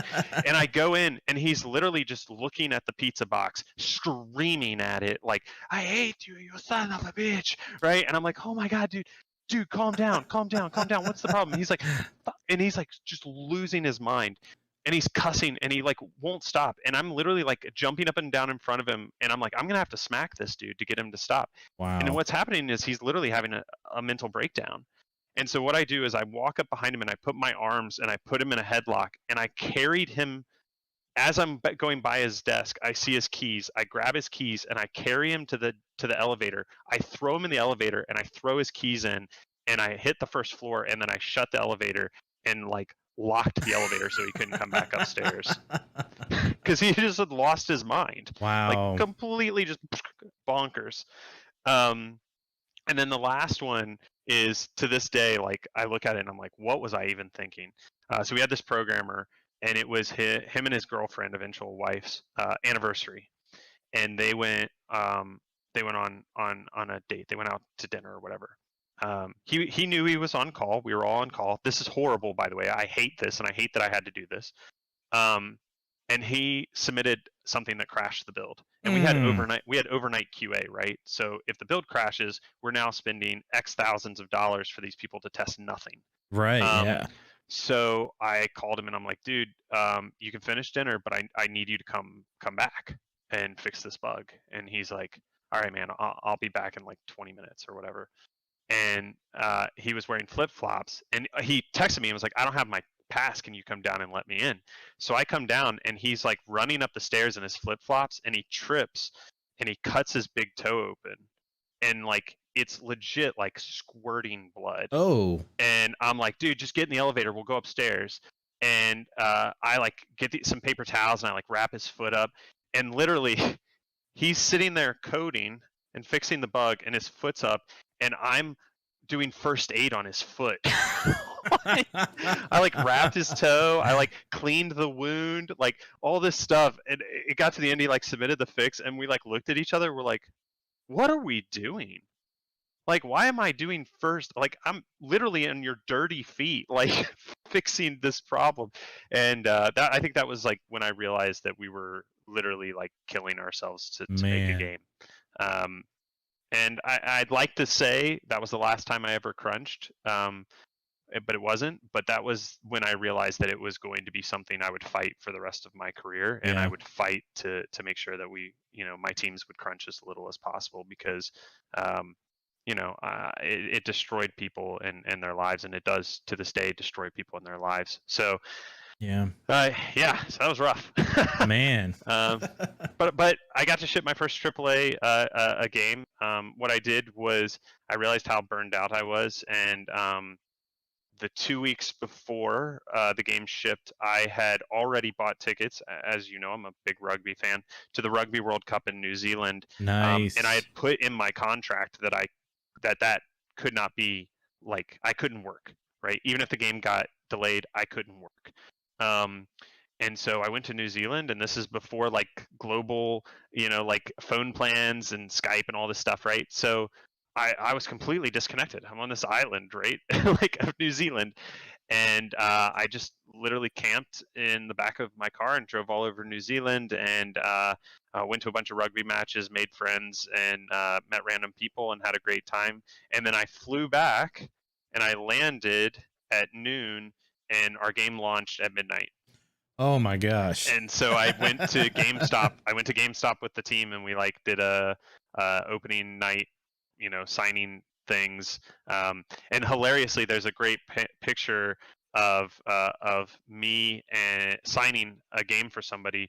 And I don't know if you know who this is, but it was Chance Ivy, who is a Full Sail grad who works at Epic, and he and I became really, really good friends. But it's just really funny because like we didn't even know each other at the time. And these pictures, I just happen to have them on Facebook, and I'm like, dude, that's you and I, like a year before we like formally knew each other. Wow. So that was cool, and that led to like one of the coolest, like maybe the first moment that I was like, whoa, this is wild. I was in Best Buy, and I was wearing my Rage team shirt, and a dude came over and was like, hey man, Rage is super good. You signed my game at the GameStop thing. This was like 2 weeks later. He's like, I want you to meet my wife. I'm like, what? Okay. Okay. But it was cool. I was like, oh, I got recognized for like working on this game, and that never happened when I worked at Megatouch, man. Like, nobody cared. We used to do testing for Megatouch games at bars, and I have a lot of great stories about that. But even then, people would be like, dude, I don't care what you do, just give me free beer. Focus testing drunk people is the wildest experience you'll ever have as a designer, by the way. I don't think I've ever done that. So yeah, that's it's a trip. I know that I have focus tested some people that were super high on drugs, but they weren't supposed to be, So we shipped Rage and immediately rolled into Doom, and I won't get super deep into Doom. All I can say is that you should go watch the No Clip documentary series. It kind of summarizes the tumultuousness of that experience. But basically, we took two teams and we mushed them into one team. My boss quit right after we shipped Rage, so I became the de facto lead producer on the multiplayer team, Oh, and then eventually we merged the team into one production team, and we took small strike teams, and then we rebooted the game 3 times, and that was a heck of an experience. Taught me a lot about how to lead through trauma, basically, I guess, for lack of a better term. We had to lay off some people, and there was discord in the community and the team on what we were making. And so that's when I learned a lot about like design pillars and mission statements, and really helped bring those to the leadership team, and was partially sort of de facto again on the leadership team as we rebooted Doom to eventually be Doom 2016. And so I had APs that worked for me at this point. I was a producer. I wasn't a technical producer anymore. And I worked on a bunch of the different teams. I was on tech teams, and then I was on the story team. I originally helped write some of the story that didn't make it into Doom, which was pretty fun.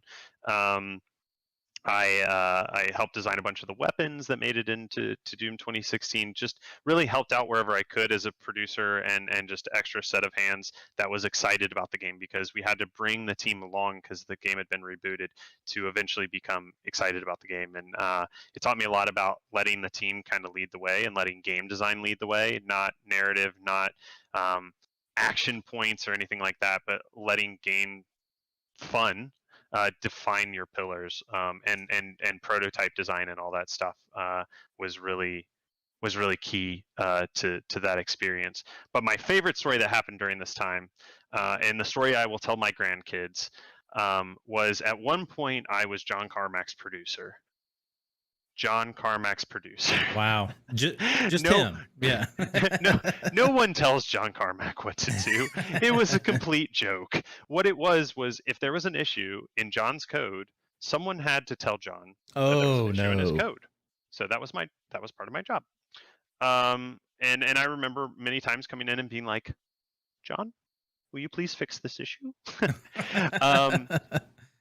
There was a Christmas party, and John, being John Carmack, is very punctual, and it said that the party starts at 7, and John showed up at 6:59, and most people showed up at 7:15, 7:30, and Carrie looked at me and was like, "You got to go entertain John," and I was like, "All right." So I walked over and I was like, let's talk about space and rockets, because that was like a big thing of his at the time. And we sat for an hour and a half and talked about space and rockets. And then after that, he was like always like super amenable to me when I would come in and be like, hey, can you fix this issue? He'd be like, yeah, Grant, I'll fix this issue. Nice. Yeah, John Carmack, right? So fast forward, and this little thing shows up at the office for John. And it's from this snot-nosed kid named Palmer Lucky, and it was the third prototype for the Oculus, and it was literally like this crappy screens, and it was a ski goggles like set. He literally had taken ski goggles and put like these screens on it and all this stuff. And John was working on just playing around with it, right? He had the Sony headset, which Sony was working on, which was like it was like a $7,000 device, and then he had the Oculus, which was like, I don't even know how much Palmer paid for it, maybe a couple $100. And I'm in the office. It's like 10 o'clock at night. I don't remember why I was there so late. And an email goes out to just like the studio, and it's like, if anyone is in the office, please come to my office, John Carmack.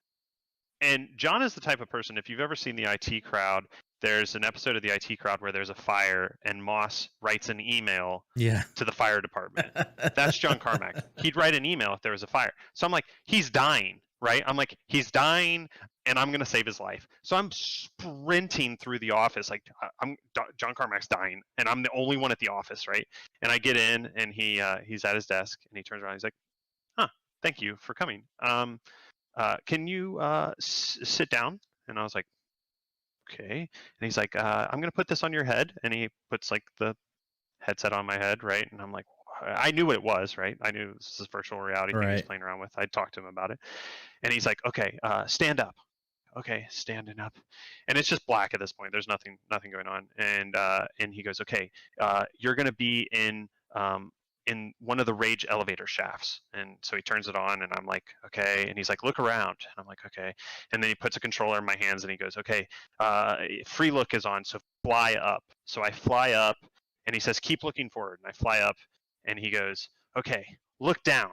And I look down, and I get vertigo for the first and only time in my entire life, and I fall in real life. Oh no! And he catches me and sets me down in the chair, and I'm like, and he goes, that's what I thought. And then just goes back to coding. And I'm like, what? Oh, what just man. happened? And so he was trying to solve all of the locomotion issues that were happening in early VR. Like, what happens when you turn your head? Like, how do you make it so that a player doesn't get sick and vomit? And at that point, he was trying to solve vertigo. And it's weird because I jumped out of airplanes for years. I've never had vertigo, never ever experienced anything like that, rode in roller coasters, whatever. But just looking down, my brain just didn't know what to do. And so that'll be the story I'll tell my grandkids, that I was at the birth of VR. You sure were. Those are not easy problems to solve either. No. And it was funny because, like, John, can you solve this problem in our engine? And like, he would do it, but he was so excited about this that it's all he wanted to work on. And so that's where the Doom 3 BFG project came, where most people know that there was originally, if you kickstarted the original Oculus, we had signed a deal with them where you would get Doom 3 in VR. And it never came out for a multitude of different reasons, but it worked, and it was awesome, man. I got to work on it and help set up the project, and then a couple other people took over. Sean Palomino, I don't know if you know him. Oh yeah, I know Sean well.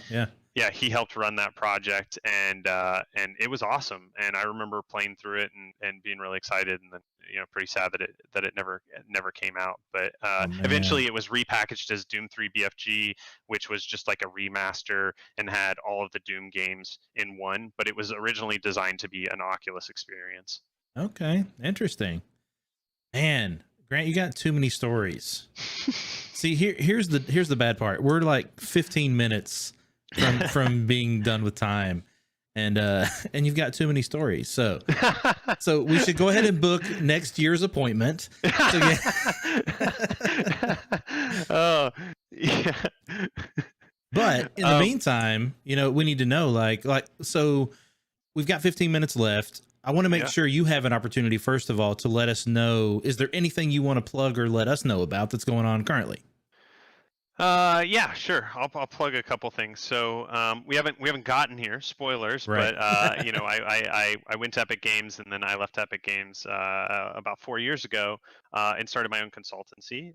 So I run my own consultancy called Shonkventures, because when you start your own company and you're obsessed with your name, you can name it whatever you want. So I named it Shonkventures, and gave myself the title Commander Shonk because it made me chuckle. Makes me chuckle every time I hear it.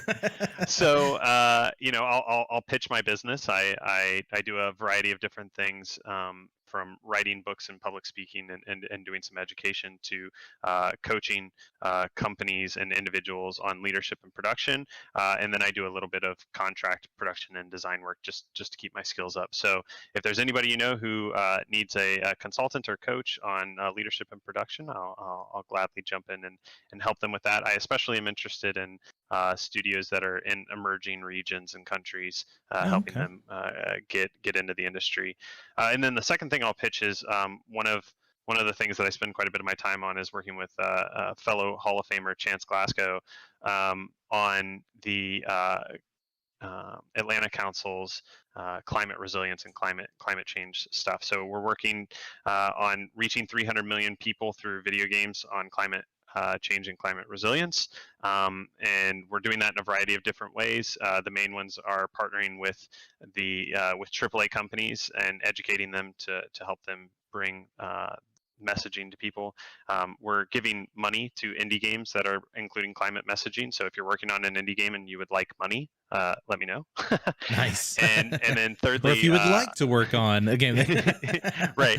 And then thirdly, we're building a curriculum which will allow us to go into big major studios and teach how they can bring these messages to games.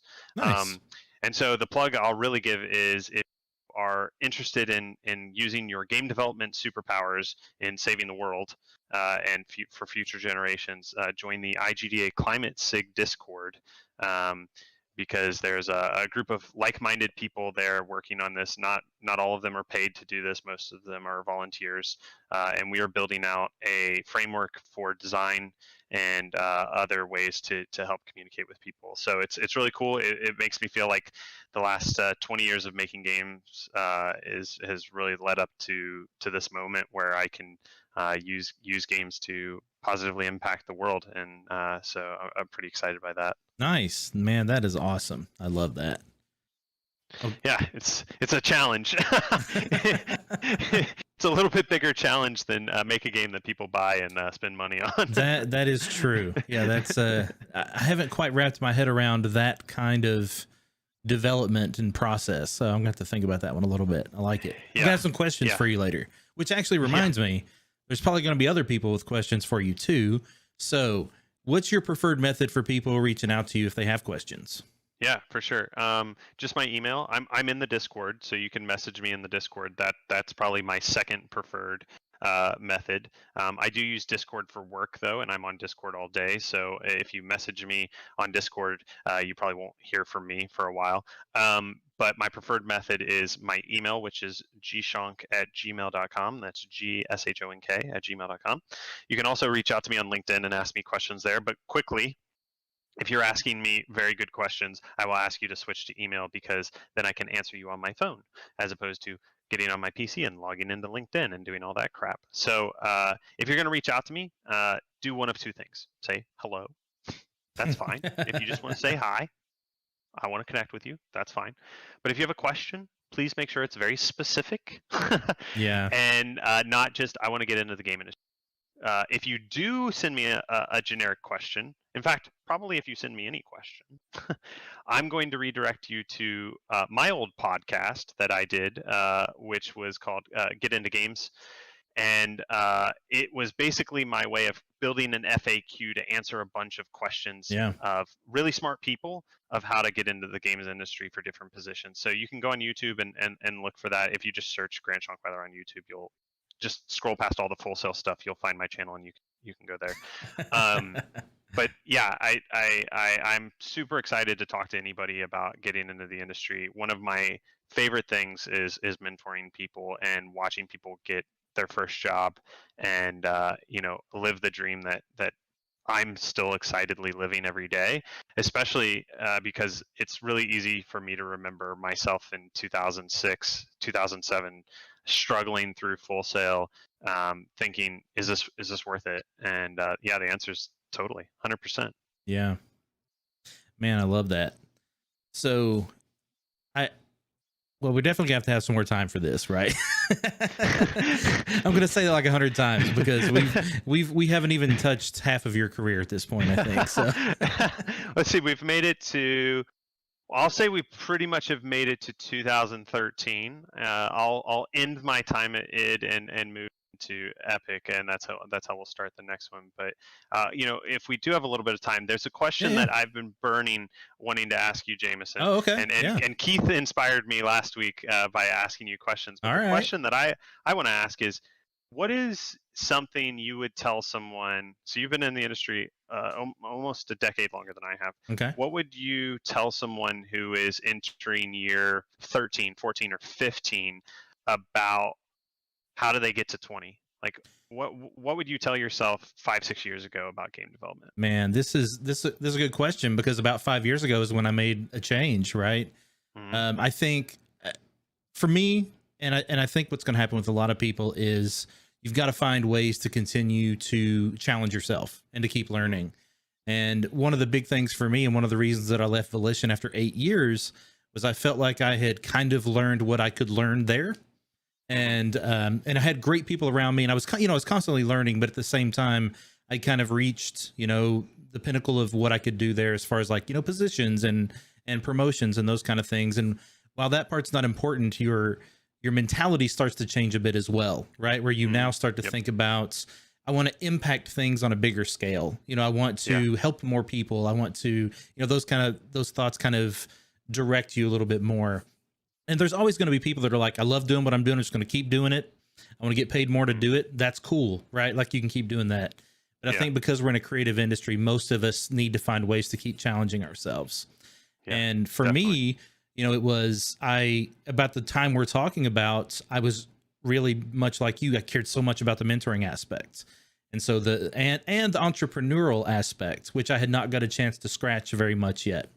So for me, coming back to Full Sail around that time, doing teaching, doing game design on the side with my own company, that was like a bit of a change as far as like getting out of the routine, but then still kind of exciting myself and figuring out a way to move, into a direction that I wanted to. And I think that's kind of the way you need to think about it, right? It's like, what do you want to learn next? What don't you know enough about? How do you want to kind of expand your tool set? Yeah, I think that's really key. One thing that's interested me in your career is that you're doing this Full Sail thing, right? Like you've done the teaching, but you've kept your skills sharp by doing these like weird side projects, really, right? Like these weird tech projects, or the outpost thing, like rides basically. Right. And I think that's super interesting, and that's I kind of have watched you do that, and I've kind of done the same, right? So I've worked with a bunch of like tech companies in the last 4 years that aren't games, or I've worked on games that are really outside, what I would call outsider art games, like games that are just not normal, because I want to keep my skills up and try and do something different and bring the learnings that I have from the game space into those spaces. And so, I do this coaching thing and this teaching and this consulting thing, but 20 hours of my week I work on games. I do design and production on games, and that's one of them is my future game to be redeemed on a Jameson stream that I'm excited to have you play in probably the next 6 months or so. But one of the things that I realized while I was at Epic was I had gotten so far into that managerial aspect, into that leadership aspect, which I loved and it was a challenge, that I felt like my hard skills were almost gone. Yeah. And so one of the things I remember being in a one-on-one and telling my boss, they're like, what are things you want to work on? And I was like, I want to get to know UE4 really well. I used to use Unreal, and I'd like to know it. And they're like, how does that doesn't track with your career? And I'm like, okay, well, I'll just do it in my spare time then, right? And so I did a lot of weird things at Epic while I was doing my production work and getting there. I was also helping design things, and I made, like, at one point I made all the videos for the character powers in Save the World, and they were in for like a year and a half. I'm like, at some point I literally emailed or I texted my buddy who was like the lead producer, and I was like, someone needs to change these. Like, I was like, this is not even what the characters look like anymore. And he's like, oh yeah, you're right, we just like totally forgot about them.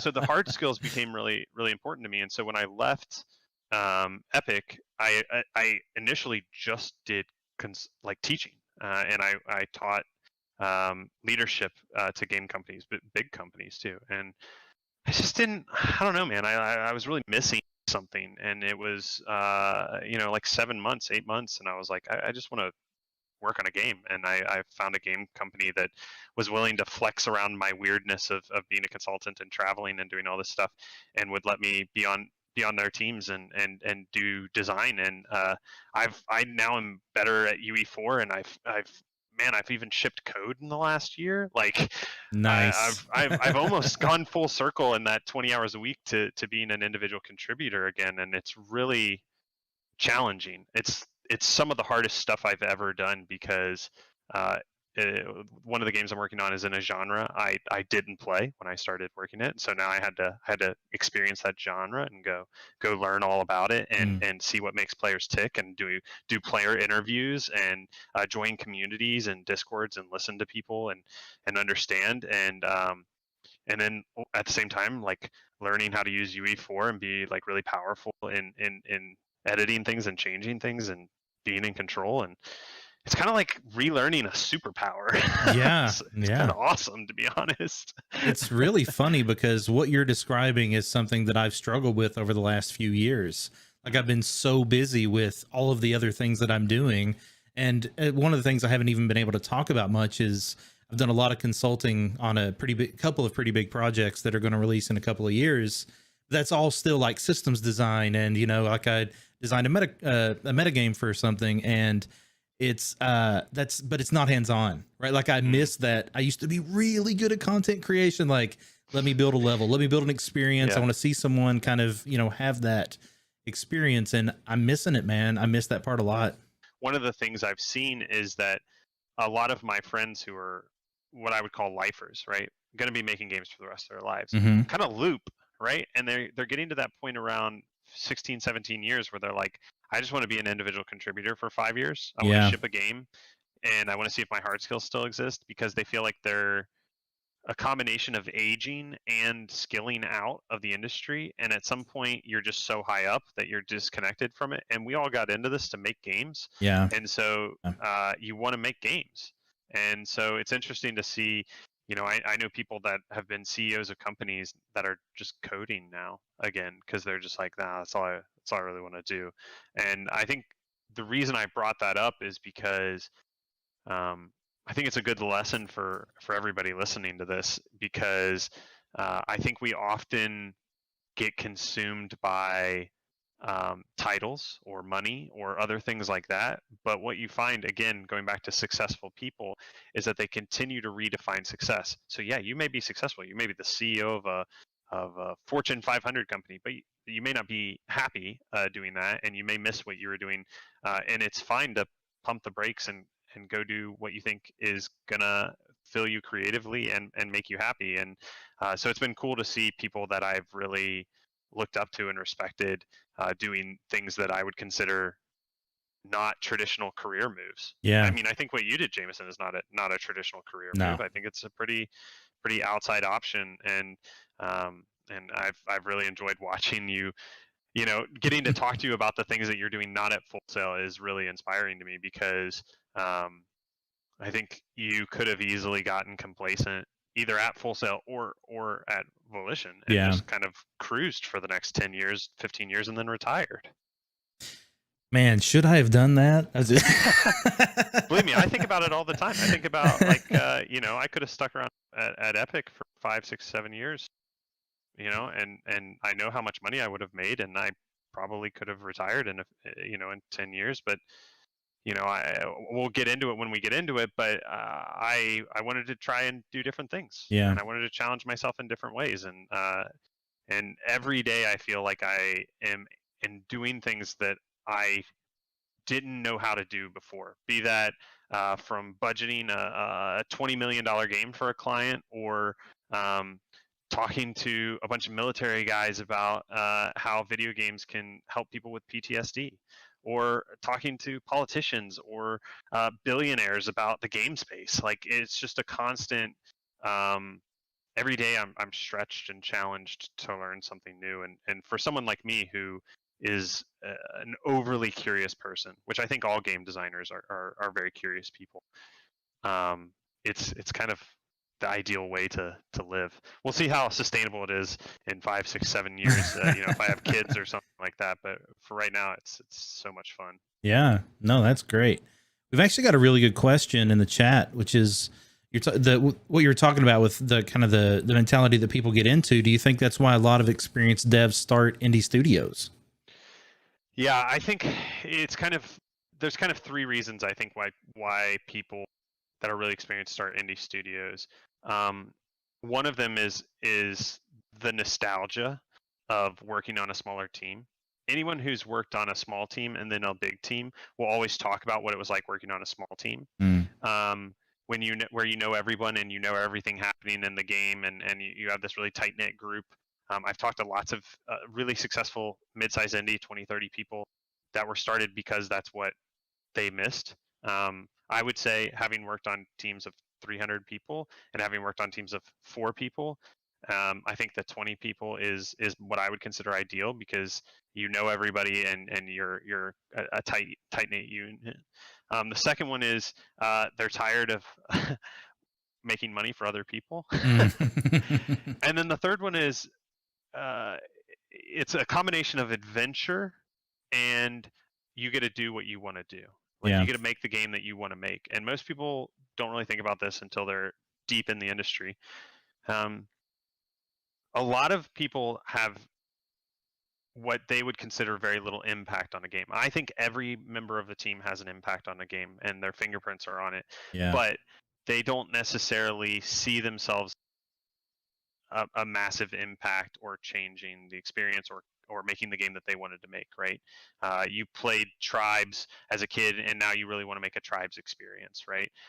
You played, Super Mario Galaxy and you wish games would go back there again. So you can build that in that space and have a massive impact on your studio. So I think that tends to be, having worked with a bunch of indie studios, those are kind of the 3 main reasons experienced devs make things. And then the other reason people start indie studios is they live somewhere where they can't get a job and they don't want to move. So they're just like, fuck it, I'm going to make my own thing. Yeah, that's true. And yeah. I love those people, man. I love those people. And I'm excited that a bunch of them are my clients. And I just have mad respect. Having been in Philly and been in that community for 3 years where it's just a bunch of dudes and ladies being like, we're just going to make games. And we don't care that nobody else here is doing it, and we're gonna make it on. It was just so much fun. Everybody was so scrappy. So that's awesome. That's a great question, though. Yeah, it is. It's a really good question. All right, man. We've actually gone over on time, so of course, yeah. But I super appreciate you hanging out, man. I'm glad we got to do this. Now we got to find time to do it again. We'll find time. Awesome. That sounds great. I'm going to jump over, say my goodbyes. Thank you again for doing this, and we will talk to you soon. All right. Bye, everybody. Thanks, buddy.